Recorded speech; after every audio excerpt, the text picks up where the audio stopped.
上班族最想听到的一句话就是不用上班，不管是一天也好，半天也好，总之赚到了一天就算啦。这个时候该怎么办？安排接下来的活动呢？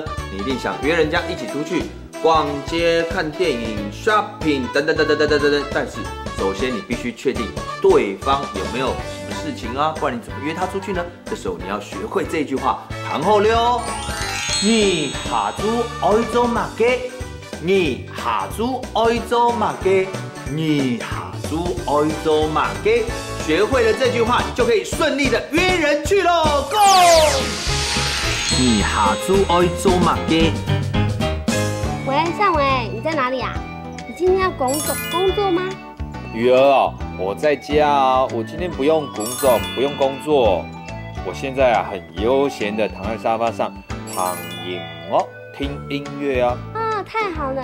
你下晝愛做乜嘅？你下午要做什麼啊？嘿嘿，我跟你讲，我跟我一群好朋友約好了要去釣魚呢，要去釣魚哦。哦，這很難約，每次都約不到。那你下晝會做乜嘅？你下午要做什麼？哇，我本來想要約你一起看表演啊，看表演。我這裡呢有2張免費的票，算了。啊，看表演哦。看來我只有找別人嘍。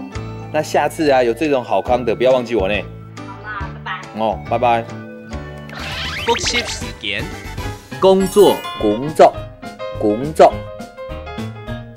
聽音樂，躺音樂。你下午要做什麼？你下晝愛做乜嘅？你下晝愛做乜嘅？釣魚，釣魚嘅。看表演，看表演。行真嘢客家 V&B，本人睇架，聽下嚟講客家話。